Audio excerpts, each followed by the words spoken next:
Hi there, it's Gavin from Gav Noble Physiotherapy and from the 10X Physio Channel.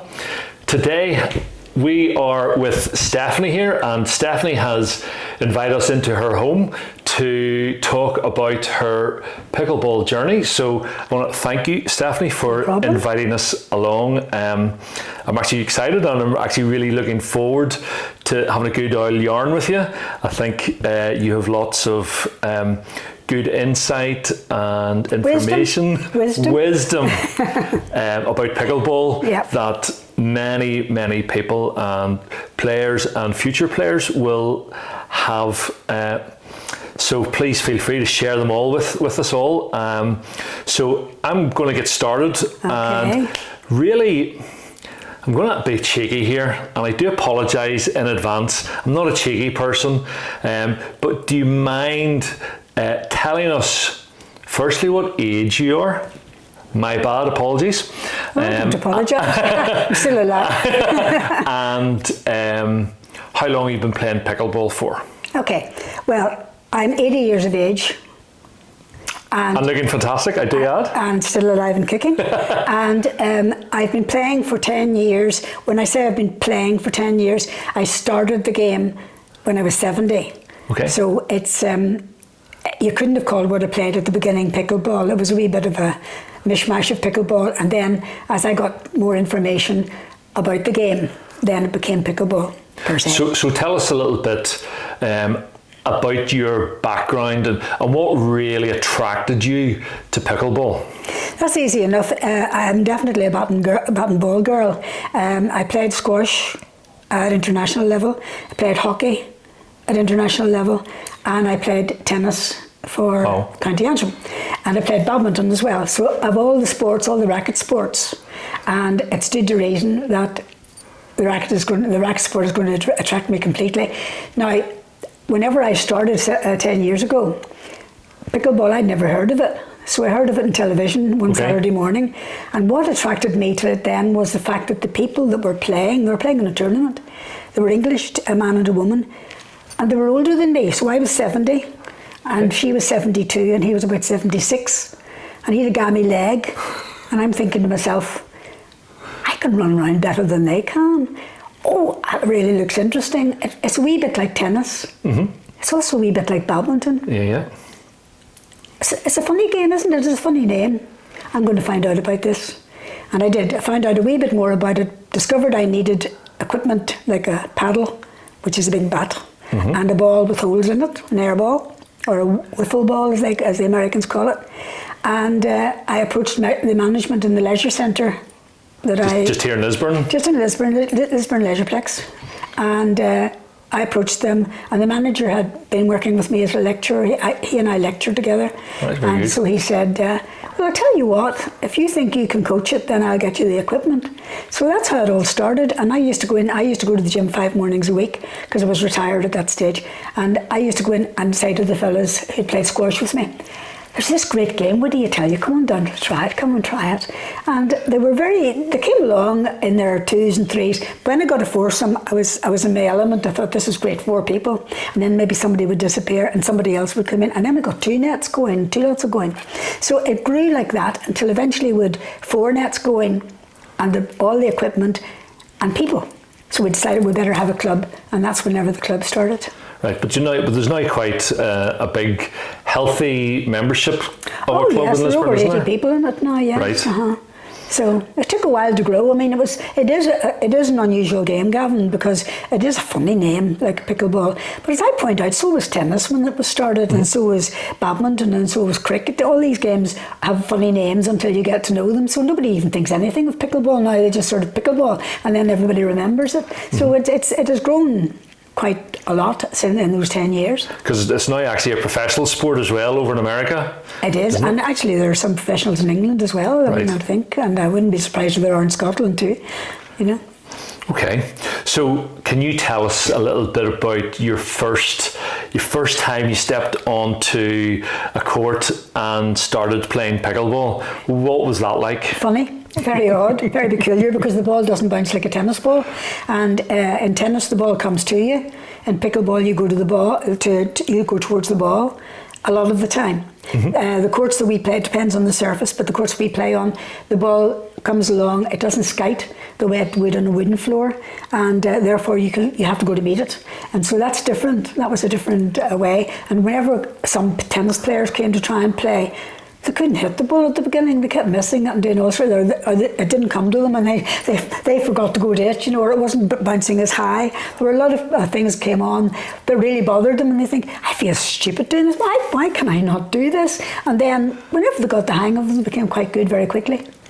Okay, yeah, no, excellent. And so, had you had a bit of a break from racket sports? Oh, years and years. Before you started pickleball then? Oh, years and years and years. I stopped playing squash when I was in my early 30s, but it was a back injury that stopped me. And I then started to teach aerobics, and that made me very strong in my core and endurance and everything. So that was very helpful. That was my fill-in time. And then I was going to the gym as well. So that was my fill-in time. And then this game came out of the blue, and I thought, oh, great, this is just me all over. Okay, and so can you even tell us a little bit how you feel pickleball has impacted on your health?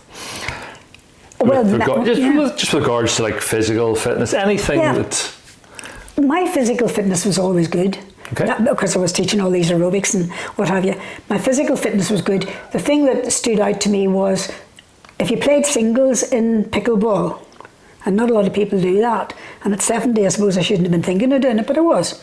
And the fitness levels that I always had in my body, my aerobic bit, stood out a mile. I was an awful lot fitter than the majority of people because of my history. And therefore, I found that was fine. But when it came to doubles, and I still would maintain now, you don't need to be massively fit to play doubles. You don't need a lot of aerobic fitness. You're not running all over the place. And that's what's so fantastic about it, because people who are not massively fit can play this quite quickly and quite easily. And then you build up a bit of fitness through that. So my fitness levels, the thing that probably changed at that stage was concentration, watching the ball. Because I haven't been watching a ball for a while, and that was coming. So sometimes a bit like a chess game. Yes. When you're certainly you're maneuvering up the net. people, you're maneuvering people, which is quite interesting too. Mind you, the maneuvering at the beginning was a bit odd. We weren't too brilliant at it. But as the other people come on, and there were better people come into it, you had to be much more wary of where everybody was and what they were doing. And I find the skill of that, of trying to outwit somebody and outmaneuver them or outplay them. That's my attraction. I think I've still got that in me. Yeah, you still a competitive edge in you? I have a competitive edge that it would be stronger when I was younger, because now a lot of the people around me are older, and there's no way I want them to feel really bad if I get annoyed. I wouldn't get annoyed anyway if I'm losing. I just accept it. But if I'm playing competitive stuff, that's a different thing. When I play in tournaments, my mind changes. I want to win, but I don't cry if I don't. Yeah, I think as you know, it's for most people, we all enjoy winning. Yes. Might not necessarily enjoy losing just as much, but at the end of the day, it's just a game. Just a game. There's no world wars. It's there for fun. It's there for fun. That's the whole idea. So, how do you feel pickleball now contributes to your health? I would say, this is a funny thing though, I think my eye health is better. Okay. We were talking about this the other day, and we were saying that, isn't it funny, because a lot of people, you have to watch the ball from a distance, and then you have to watch it close up. Yep. So actually the muscles in your eyes are getting a really good workout, and you don't think about that. But I haven't really needed glasses for long sight ever, and short sight, I think it's strengthened and I'm not as bad. I can actually read things like that now. I suppose at 80 years of age that's pretty good going, But I think a lot of us have said that our eyesight is definitely, we've maintained it. If we haven't improved it, we've certainly maintained it.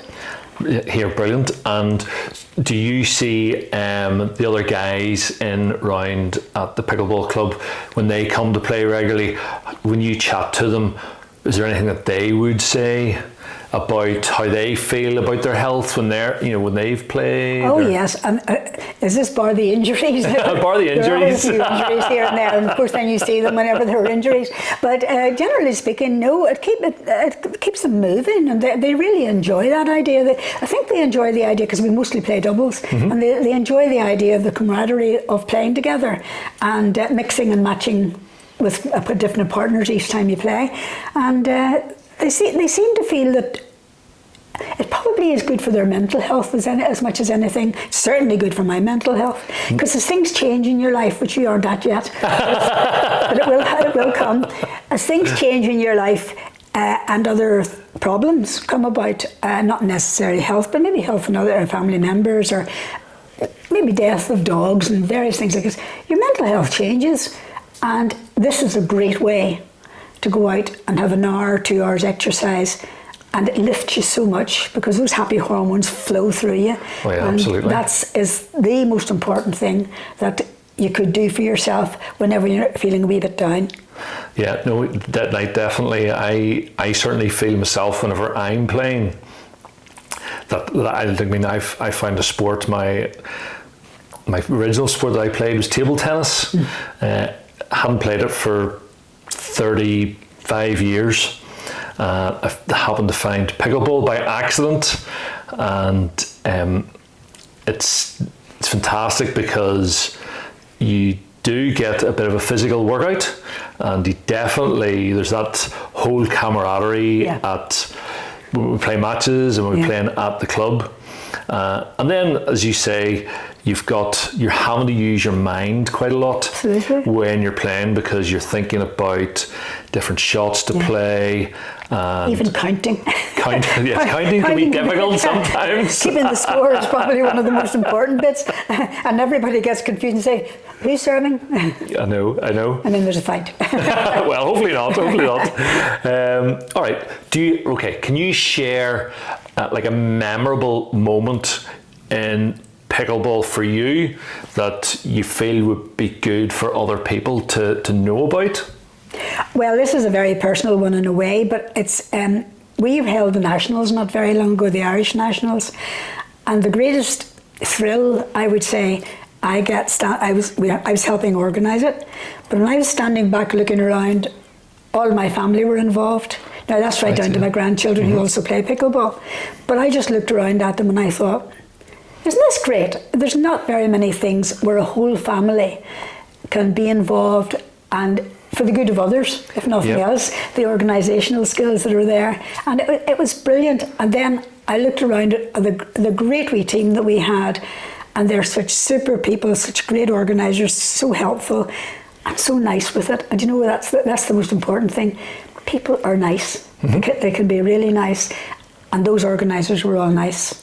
Yeah, and I agree with you. Everything you've just said, I was at that tournament, and I did a very minor, small part of helping out at it, and it was a great couple of days. But I just stood back at that there, and I thought, we've arrived. That's what I thought, we've arrived. Pickleball has arrived in a big way, and it has been quite small in a lot of things, in other places, in the tournaments and festivals and various things, but this was a big one. And it was successful, and everybody was loving it. And we'd involved local business people in it, who had sponsored us. We had involved the councils in it, they'd sponsored us.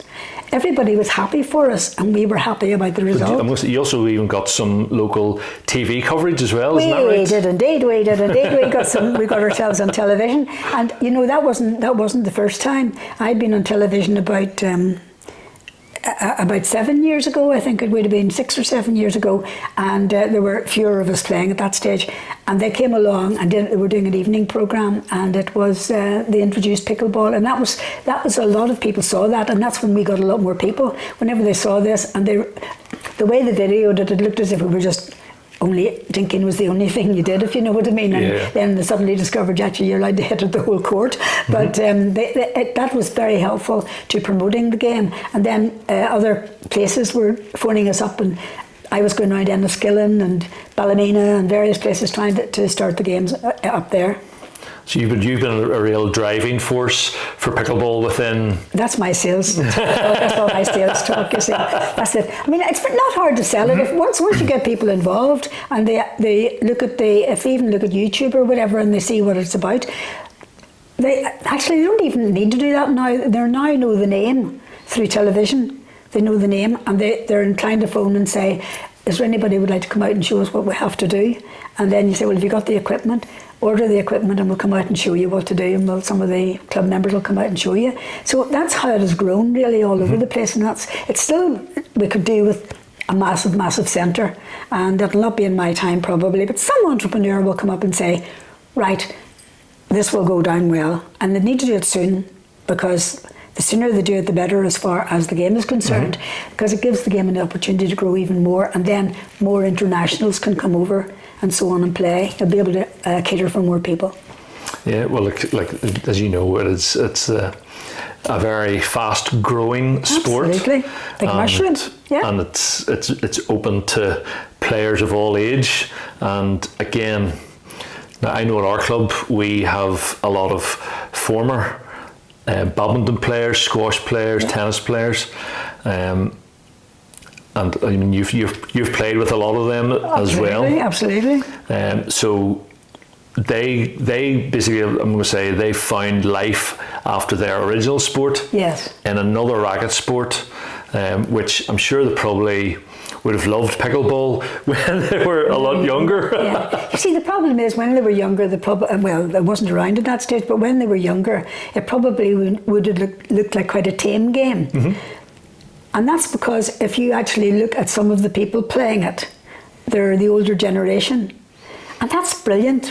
Where did the older generation, what happened to the older generation when they couldn't hit a tennis ball and couldn't kick a football and so on? What happened to them? They sat in the house and didn't do very much. But pickleball offered them something, because when you watch it, it can be as low a level as you want and you can still enjoy it. Mm-hmm. You know, the leisure centre started a senior citizens group, so some of the club members went along and coached them. Now these are people in their, 50, 65 onwards, I think it probably would be. So 65 to 80 roughly. And when I would go along and I would say, "Come on, would you like to have a go at this?" And they would say, "No, dear, I'm a wee bit on the old side for things like this." And I said, "Well, so am I, but I'm doing it. You know, come on and have a go." And when they realised my age, they were saying, "Well, do you not find that too much?" And I said, "No, you don't have to be a star at it. You just have to be able to play it gently and enjoy it." And they did. They were playing. They weren't playing startling shots. Mm-hmm. But they were having a lot of fun, and they were laughing a lot. And you see, when people are hitting a ball and having a lot of fun, and they're laughing with each other, and even laughing at each other, that's a success. Mm-hmm.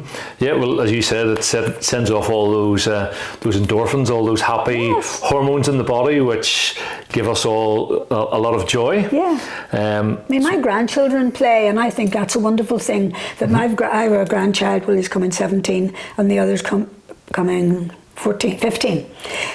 I started them when they were 8 and 10. That'd be about right, yes, about 8 and 10. Now, they were awful. And they didn't listen to me or do anything, you know. They wouldn't listen to me. Do they still listen to you now? Well, funny enough, they do. Isn't that amazing? But they really do. And you know, they take it more seriously now because they want to learn a wee bit more. And they join in the club and they play with all the adults. Mm-hmm. So all those adults now accept all these young people. And those young people get up for 8 o'clock to be at the club at 8 o'clock in the morning. Not very many young people do that. So they're so keen that they get out of their bed.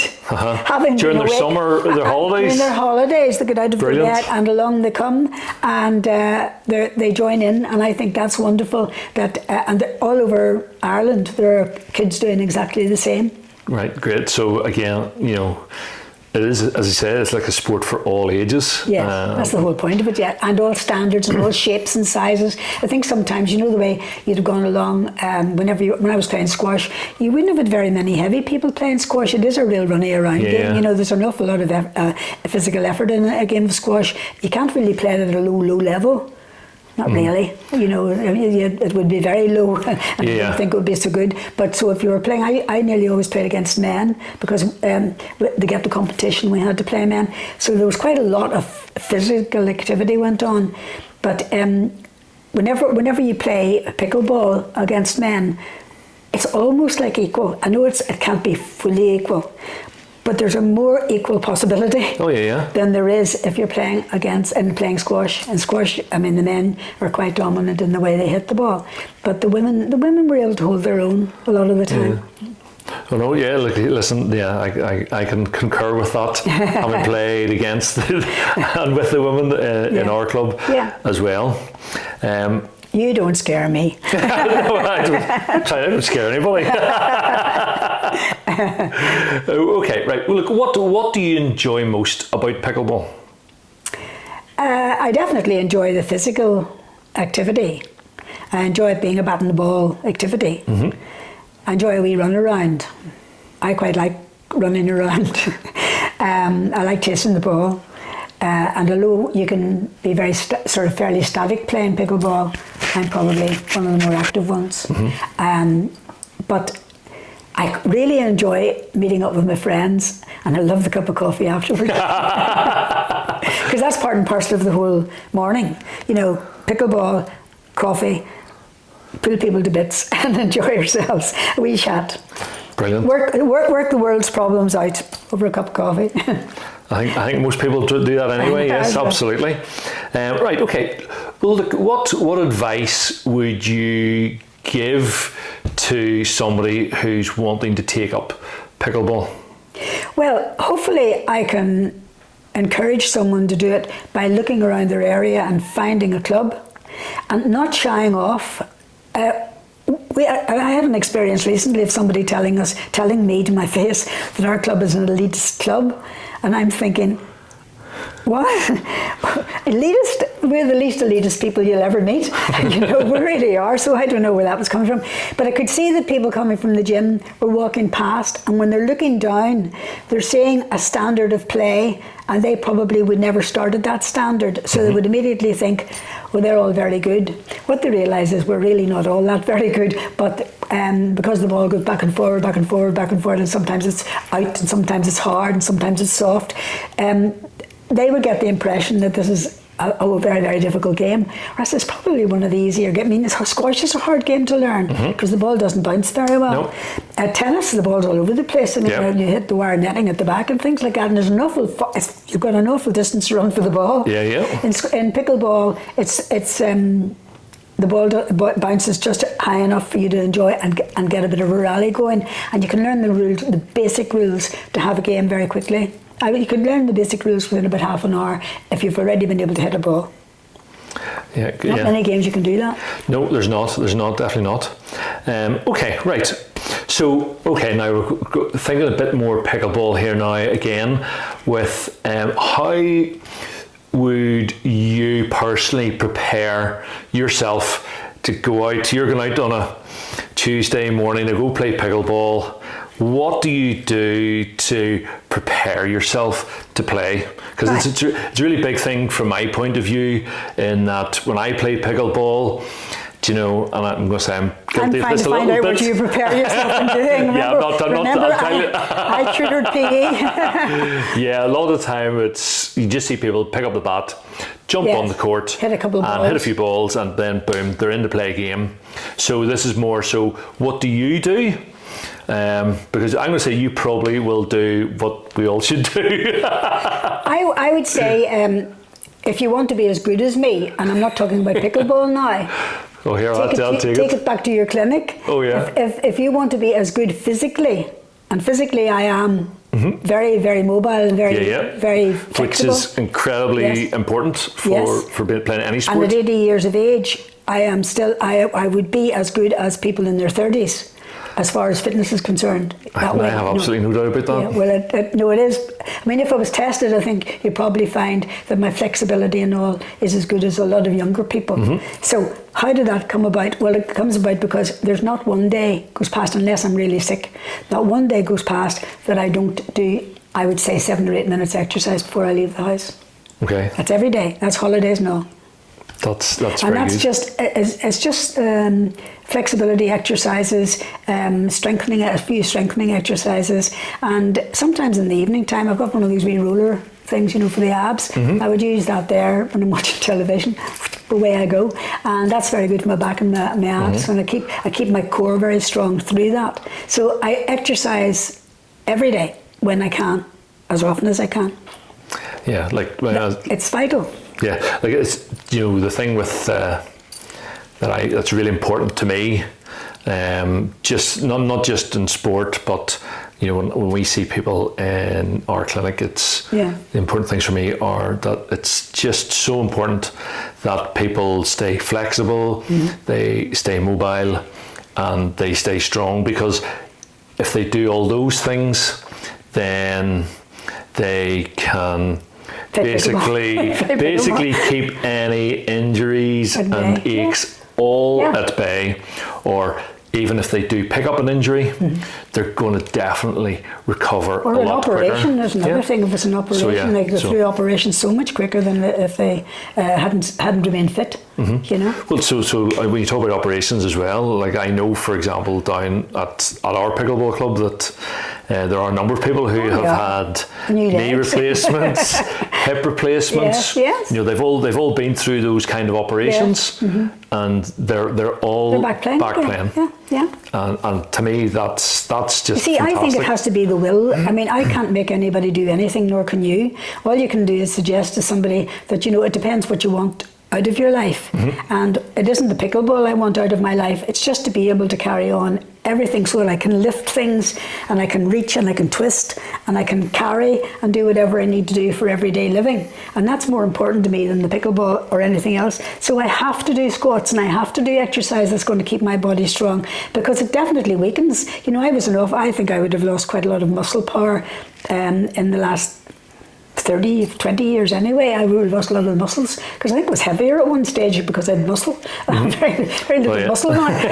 but the muscle that is there is working. That's the important bit. And you're maintaining it, definitely. That's all I'm doing. I'm trying to maintain as much as I can. I can't build at this age, but I can maintain and I can keep it going. But I have to do it, because if I don't do it on a regular basis, then you let it go, and you know what happens? You go back and you're aching. I mean, you're aching the day or two afterwards. I think the first time I discovered that was I hadn't done anything for a while, and I did a whole lot of exercise, and I couldn't walk down the stairs the next day. I could hardly get down the stairs. I nearly had to sit down on my backside and ease myself down, and I thought, never again. It's not worth it. So I don't get sore, and I think that's because I just do enough exercise to keep me ticking over. But I see people coming to play and they go, that's the stretch, right? You ready? And I'm thinking, that's your idea of a warm-up? It does take a little bit more than that, and like again, when people do read the book, they'll see that we have exercises in the book for mobility and stretching, some strength work, and just some tips and things to do for a typical warm-up. Yes, it doesn't have to be a big long thing. Mine's only a few minutes really, and I mean, I do it in the kitchen. I don't go anywhere to do it. I just do it in the kitchen as the kettle's boiling and things like that, you know. And I watch television whenever I'm doing it, and I do all my exercises, but I go through the routine, and the routine is what, whenever I go to the hall to play, I don't then have to warm up, and I don't live very far away, of course, but I don't have to warm up then. And I see all the other people that are coming in, especially in the winter, and they come in and it's cold, and they come in and don't do anything, they just go straight onto the court. So for those people, what kind of things would you say to them to do? I would love to take them. You have no idea how tempting it is. You have no idea. I honestly find it very hard to keep my mouth closed, because I really want to say to them, you know, you really need to warm up. Some of them say, I should really warm up. Well, come on, we'll go and play now. You know, the play seems to be the thing that takes them, but I think they really do need to. It's just a maintenance, a body maintenance. Yeah, that's all it is. Their body maintenance. They're not doing very much to play, but just a body maintenance, so that they're going through the motions and what the sport entails, so that you're reaching in the right directions and things like that. And up, and there's not a lot of jumping in pickleball. No. Don't jump too often, so you can do a wee jump if you want, but it's not something you need to do an awful lot of. Yeah, and I'm going to say, just with regards to warm-ups, like it is, there are some sports out there where people do end up or do just rock up at a sport, do a very few arm swings and things, and then just go straight into the sport. Yeah. And you know, then it takes them 10 or 15 minutes Yeah, the game's over. while they're still playing to warm up and get into it. Yes, yeah. Whereas if they'd spent those maybe 10 minutes prior to starting, yes, they'd be ready for the action. then they're actually their ready. Body would be ready. Their body's ready to play. And their mind. Yeah, absolutely. Yeah. So to me, like one of the things is really, look, if you do that proper warm up. Well, I'll take you back here then to when I played squash, which you're really talking about, like, I mean, I'm 80, so that I was playing when I'd finished university. I was playing when I was 20, that's when I started. And at that stage when you went on to play an international, you didn't warm up, you didn't do any arm swings or anything at all. You went onto the court and you had 2.5 minutes either side. And what you did, I had an excellent coach, and what he coached me to do was, he said, you watch the ball very carefully and you watch how they hit the ball. Give them a ball, a long ball, give them a high ball, give them a hard ball, give them a soft ball. See how they go. In other words, the warm-up isn't really for me, it was for me to judge them. Because I could hit the ball, so it was just a matter of me trying out various things with them. And I would still do that in pickleball a wee bit. Right, okay. Just now and again, I would just... I know your tricks now. just throw in something, find out, are they any good? Because you can see the way their feet are and the way they shape up to hit the ball.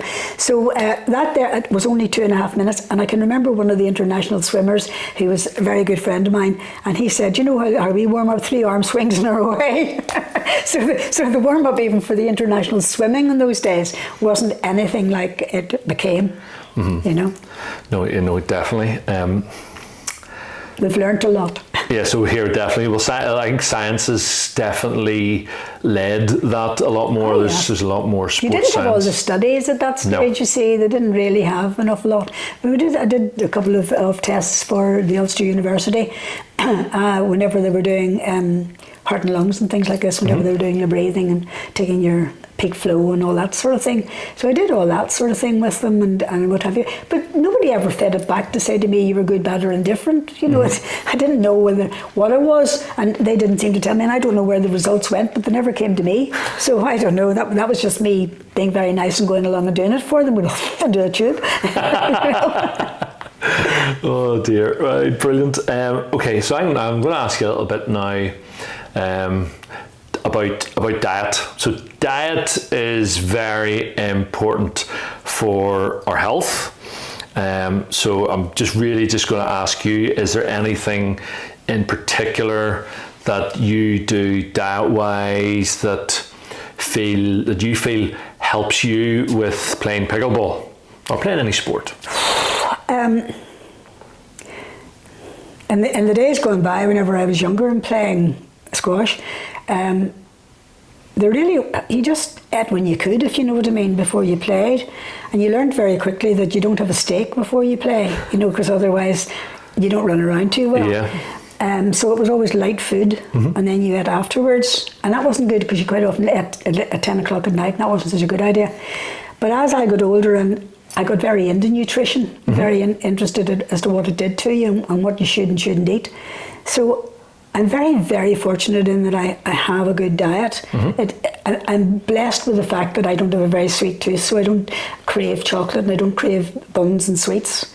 I'm very lucky that I could just pass them by, and some people find that very hard. But when you're playing pickleball just for fun, as long as you've got food in your stomach of some description which is of some value, in other words, some fruit or some vegetables and a wee bit of meat, maybe some carbohydrates, some of your potatoes or your rice or whatever. As long as you've got some food in you, but you haven't just piled it in half an hour before you went to play, then you're fine. But that's whenever you're playing social stuff. If you're playing competition stuff, now that's a totally different story, because then you have to take it into consideration, because if you're playing competition stuff, you could be playing all day. You could be playing maybe at 11 o'clock in the morning, but you might play again until 2. Then you might play at 5:30. So you have to judge that very carefully, and that's up to you to realise that if I have that big gap, 4 hours gap, that's too much. My body will have used up what what I fed it, and I'm going to have to give it a little bit more carbohydrate or a wee bit more protein or whatever it is. I'm very into giving my body a fair bit of protein at this age, because I think that's the thing that's missing in older people's diet. They quite often don't have a lot of protein. Yeah, like I'll just jump in and sort of say I think protein is something that most people will find difficult to get into their diet as the required amount that they actually do need. Yeah. I started this years ago by making quite sure that both my husband and I had an egg for breakfast, and as long as I got my egg and my toast, my wheaten bread or whatever it was, I was happy as Larry. And my fruit, always had some sort of fruit like an orange or something like that. And I thought, once I have that there, that's what I go out to play on. And I hear people saying, oh, I haven't had my breakfast yet, and they're going to buy a bun, or they're going to buy a cake. And I'm thinking, that's awfully silly. This is after they've played, but they go and buy it. And I'm thinking, you've been in bed all night and you have absolutely no glycogen in your muscles to run around, and you say, oh, I'm so tired. I'm not surprised. You'll not hear me say that, because I live at my breakfast, you know. So do you find your energy levels pretty good then? I have good energy levels, I do have. I've always had good energy levels though. But then a lot is because, you know, if you're eating right and exercising properly. Yes, then you have all that. Yeah. The other thing that's very important though is fluid. I learnt that very early on too, that fluid affects your performance. And we're talking about years ago I learnt this. And I thought, oh my goodness, that's very important, because in squash you sweat an awful lot. Yep. And you don't really in pickleball to the same degree unless the hall is very warm. But generally speaking, because of stubbles, you never expound the same energy as you would when you're playing a hard game of squash. So I definitely find that carrying bottles of water, when I started to play pickleball, and people were saying, you drink an awful lot of water, don't you? And I said, yeah, and I go to the toilet an awful lot too. It comes in one end and out the other. But the fact is, my body needs it. And then they started to bring bottles, and then to buy bottles from the shops. And I said, what are you buying bottles of water for? There's nothing wrong with the tap water, you know. And you can put a wee bit of juice in it if you really want to, you know, but you really do. But what about the electrolytes and all this? And I said, we're only playing a wee game of pickleball. You're only here for an hour. I don't think the electrolytes will deplete that much. But maybe if you're playing all day, maybe you need to replace those if you're going to take it seriously. Yeah, no, I don't know if that's covered what you're thinking. No. Yes, no. Listen, that's all good. Okay, so let's see. We've done really well here. Actually, I'm really impressed. Okay, so when you look back on your years at pickleball, how do you feel that has really enriched your life with pickleball? That's so easy, because at 70 years of age, as I told you, I was going to the gym 5 days a week and sometimes 6 days. It poured out of my mind. You know, it was poured out of my mind. But I did it because I knew it was good for me. But it didn't challenge me. The only challenge would have been on the treadmill when I was sprinting and things like that. But I didn't really like it. I just did it because I knew it was good for me. Yeah. And there used to be women in there who would say, oh, I've got to go through all this program. And I said, no, you don't. You do whatever you feel you'd like to do, because in the long run, as long as you're doing something, you know, but you don't, oh, but they told me I had to do all this. I said, no. I said, do what you feel you'd like to do and leave that for another day. You can do that tomorrow. So going from that to actually playing a game that is just something that is so much fun and just so much crack. There's just nothing like it at this age. But I wish I'd been 50. I wish I was in the beginning of your book. And I was starting now, not ending now. I'd like to be starting now and then thinking, hey, let's see what level I could reach. Well, I would say, like, I'm starting at 50 and I'm like, I wish I had started this when I was 20. Yeah, but it wasn't around. It wasn't really around. That's the problem. But even 10 years ago, you'd have been 40. You know, your life's full of your kids and your family and your business. And then this game comes along and you think, this is a bit interesting, isn't it? You know, and then you realise other people quite like it too. And you make friends that way. And it's great. Yeah, like myself, I've made a lot of great friends now. Yes. In the short period of time that I've been playing. Yeah. Well, I would say I had a lot of acquaintances through all sorts of things, even the people working in the leisure centre. I lectured to a whole lot of this. It's very embarrassing. And now they've got children who are flipping nearly having children, but I lectured to those kids. And so I have a lot of acquaintances, but now I have a lot of acquaintances who have become friends, proper friends, where I would call friends somebody that you could rely on, somebody you like going out with, somebody you like to sit with, somebody you like to travel around with. So I would have more friends, very close friends now that I have a lot of regard for, and also happen to play good pickleball. So no, that's not here. That's brilliant. I think that's really just about everything I have that I would like to ask you. I think, everything that you've talked about there is just fantastic, because, like, we're talking about all the different aspects of pickleball. Yeah. I know we've talked about the mental health aspect, we've talked about the physical, and even the mental aspect of challenging our brains, where we're playing, it's all these things. But, science and research has shown that actually playing racket sports is one of the main things. I think they did it with badminton, didn't they? There was some tests with badminton. It was the research has really shown that people who play racket sports tend to live longer. Right, I'm going well then. That's all right. I have another 10 years in me.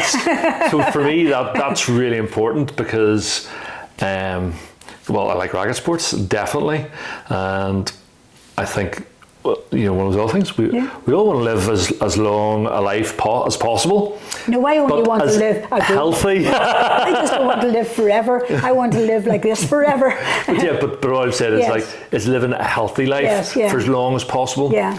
And racket sports definitely help with that. Yeah. I just think it's, yes, but I wouldn't like everybody to be thinking that they have to go out and play at a very high level. They just have to play it. They just have to play it and see how much fun it is. Yeah, fun. And you don't have to run too far to collect the ball. But and it is. It's just. And the other thing is the counting. I mean, it sounds silly, but as you get older, and I've noticed that in our group, as you get older, they're looking at each other like, whose service is it? What's the score? And then there's this argument as to, no, you served the last. You've only played 3 shots, but somebody hasn't remembered the score. But it's quite amusing. I mean, it becomes quite amusing, and then you have to start thinking, I have to start really concentrating on who served that. So it is a challenge. As you get older, everything's a challenge. But those are good things for challenging your brain to help. I will say help prevent conditions like dementia. Yeah. Because when you're constantly having to use your brain and think about things, then let's say you'll prevent dementia, but you'll definitely keep it at bay. When you're stimulating your brain like that. I mean, I set myself the challenge that I wanted to play pickleball to 75 when I started at 70. And I made You're that. flying.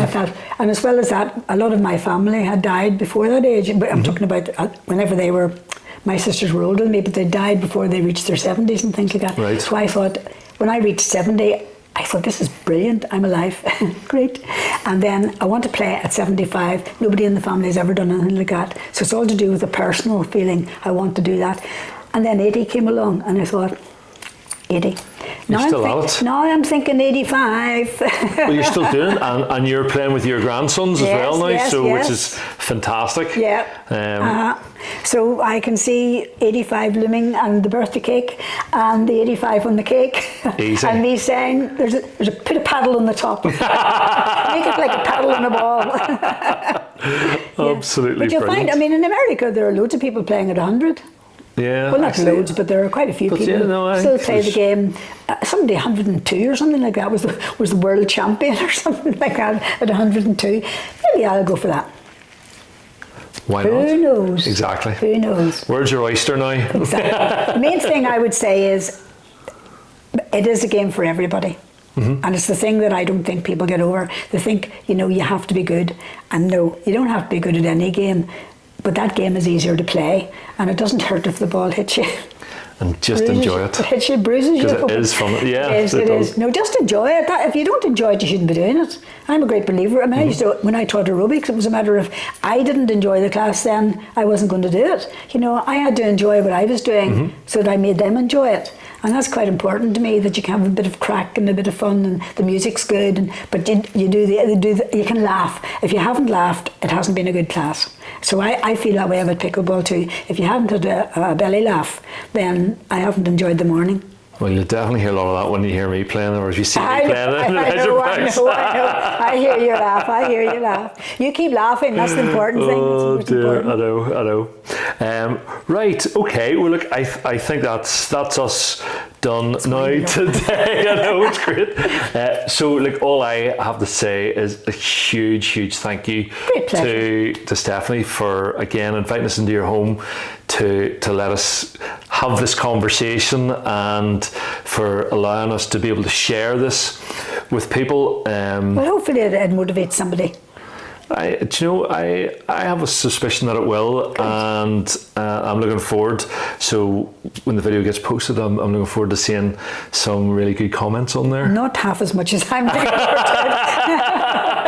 There could be a downturn here. Oh, it'll be all good. It'll be all good. That's great, Gavin. There was no problem at all. Listen, thanks. And I wish you all the best with it, because somebody has to write something about pickleball, and somebody has to realise 150-year-olds get your paddle out and have a go.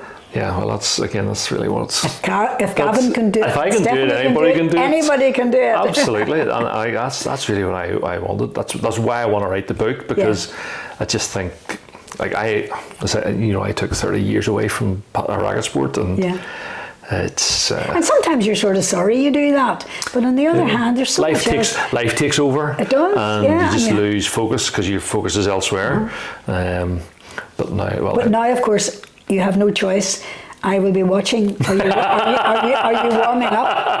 I will be looking for the warm up. See, you won't see me warming up because I'll have done it. You'll have done yours. But I might do that too.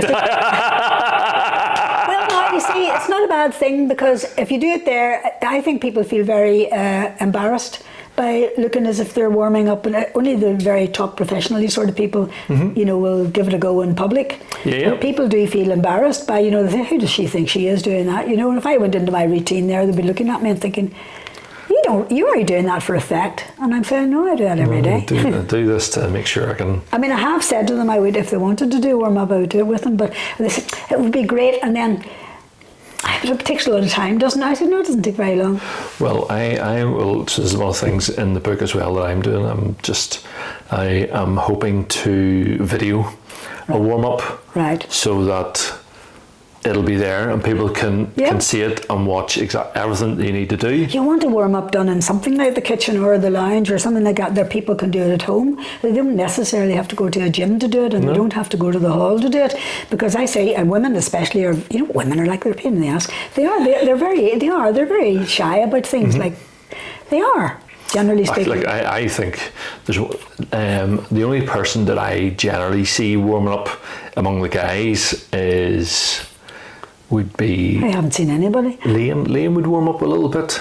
Right. He would do a little bit of a run around. He came from Canada, where there's